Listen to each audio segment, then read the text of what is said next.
Woohoo! We are live. This is Math 40 Elementary Algebra. We're in 1.4 and we're talking about adding and real numbers. And we just left off with a very practical, tangible discussion of addition. And now we're going to move into a theoretical discussion. So this is the properties of addition from a theoretical perspective. So these are called properties. They're like theorems, but not quite the same. These are things we're going to agree are true. I'm not going to prove it, but I am going to give you some examples. So the first property, which you probably use without even thinking about it, is that when you're adding, you can add A plus B, or you could add B plus A, and it doesn't change the answer. And this is called the commutative property of addition, which I find very difficult to say. And I really like that in a lot of parts of the world, they call it the commutative property, which I think is so fancy. So we could be having tea with our math. And this comes from, I believe it comes from a word that has to do with the word commute. Now, when you commute, you move from one place to another, and you can see that that's what's happening here. It's not a big commute. It's a pretty short commute, just on the other side of the equal sign. But basically, it means if I know how to add 3 plus 4, I get 7. If I add 4 plus 3, I change them around, I also get 7. Woohoo! I know, I can tell you guys are all like, wow, that is amazing. I did not know this. Now, have I proven it for you? No, this is not a proof. This is an example. I'm showing you how it works. You can't make a proof with one example. I could say right now I'm barefoot because let's be honest, most of the time I am barefoot.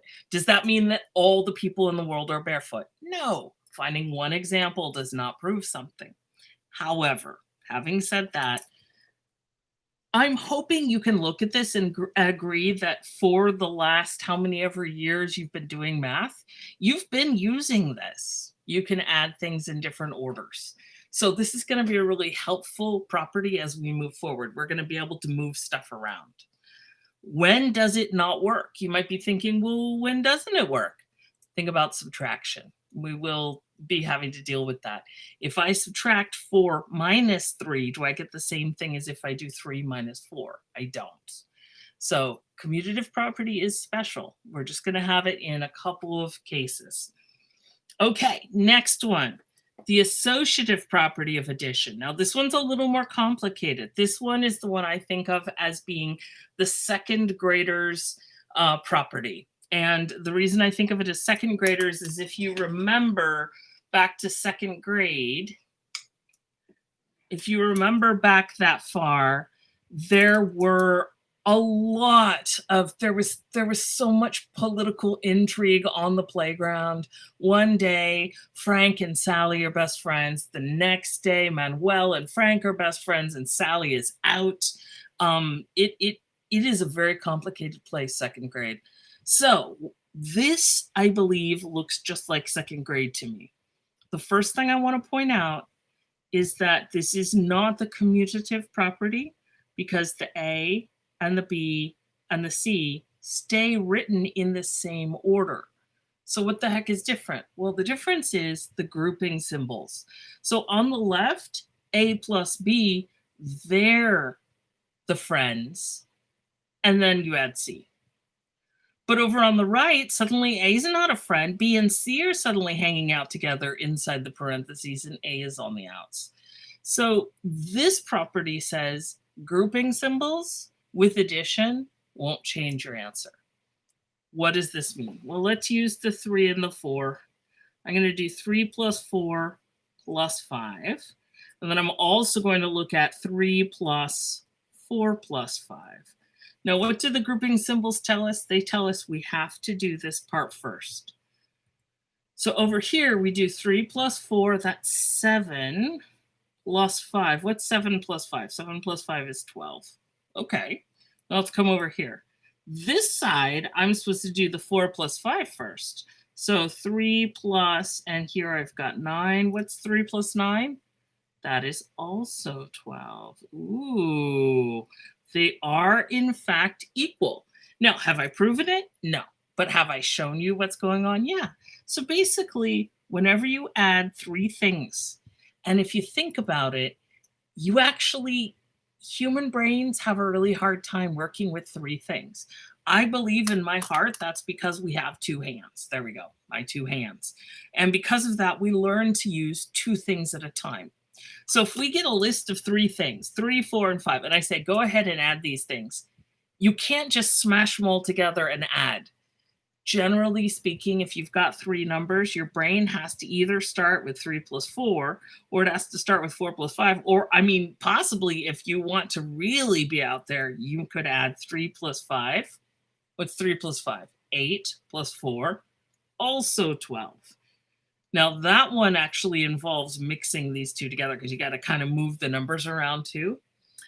Basically, the upshot of these two properties is that you can move numbers around. If all you've got is addition, you can move stuff around as much as you need to. That's the thing to remember. The associative property involves the numbers themselves, 3, 4, 5. They stay in the same order. It's just the parentheses that change. The commutative property, 3, 4, 4, 3. They actually switch places. Okay. Addition property of 0, which is known as the identity property, or sometimes we just say identity. And I claim that a number plus 0 is that number.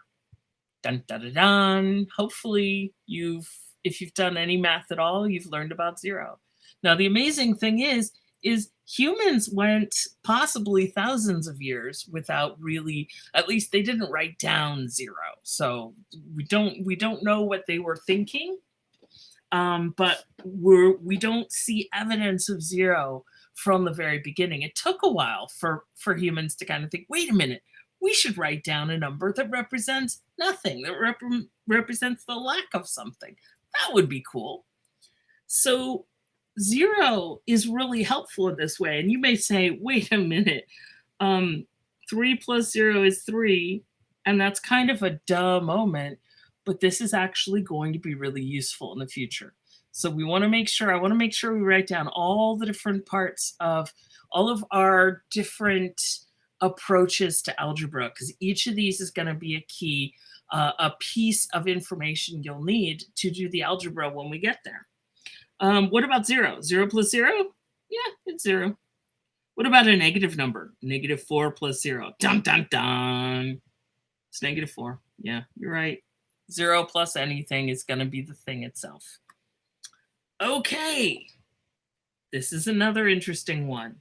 The addition property of opposites. This is called the inverse property. Now, I have to be honest with you. These two are called a lot of different things. So you're welcome to memorize them. These two always have the same name. These are well-known properties. They're always called the same thing. These two sometimes are called different things in different books. I don't require you to memorize any of these. I think it would be a good idea to know what these were. I think you should be familiar with these two, so memorize these two. But these two, just know what they do. You don't necessarily need to memorize the name of them. Basically, it says if you take a number and you add it to its opposite, you get 0. 3 plus -3. So if I earn $3 and I spend $3, I end up with nothing. I could do it the other way around. I could say start with -4. I owe someone $4, and then I earn $4, pay them back, I end up with nothing. Okay, so these are helpful and useful. Okay, so now, how are they helpful and useful? Well, let's take a look. The example I've written down, use the associative property to add these. Now remember, associative property, associating, I learned about it from folks who said associate. I apologize. So I say it a little bit funny, but that's the one where we move the parentheses around. So let's take a look. I've got 2 plus -2 plus 6. So the operations are addition. Yes, there's a minus sign, but it's a negative sign. It's part of a number, and that's okay. So I've got 2 plus -2 plus 6. So these two are best friends. And this 2 right here is sad all by themselves. And I'm going to use the associative property and say, okay, but that's not going to stick. Tomorrow, I bet the first 2 are going to be friends and the 6 is going to be alone. It's okay. They're numbers. Don't get too embroiled in their drama. Seriously, they're okay. They're numbers. So if I take these parentheses and I move them to the first 2 like that, what is 2 plus a -2? That's 0. What's 0 plus 6? 6. Now, did you have to do it that way? No, you could do it any way you want. You get all these choices in math. It's awesome. -2 plus 6, if you add these 2 together, -2 plus 6, that's 4. And then you do 2 plus 4 is 6. You get the same answer. The idea here is if you know you're allowed to move the parentheses around, then there's a shortcut. It's just kind of satisfying. Will you always do it this way? No, but it will work. Number 2. Well, number 2, there's a better, it's this one you really want to do that. You want to use this technique. 5 plus 3/5 plus 7/5. I do not want to add these 2 together. Blah. However, I know if it's all addition, I can move the parentheses around. So I'm going to switch it and make 3/5 and 7/5 best friends. Why is that helpful? Well, 3/5 plus 7/5, well, 5 weights, they're going to go to a fifths party. 3 plus 7 up top is 10. 10 over 5, wait a minute. Wait for it. 10 over 5 is 2. 5 plus 2 is 7. Woohoo! I'm dancing. You can't tell, but I'm dancing. Doing the monkey or I'm flossing. You can't tell I'm flossing. I'm doing the running man. You just have to take my word for it. Okay, it's really funny. You guys are missing out. There are other people in my house who are currently dancing as well with me. Is that the running man? We don't know. We're not sure. I lied. I don't actually know what the running man looks like, but we can floss. I guarantee you I can floss. Okay. Thankfully I can't record it because I can't fit here. So you'll have to take my word for it. But isn't this amazing that if we can move the parentheses around and get the same answer, that's what equals means. Equals means this problem and this problem will give me the same answer.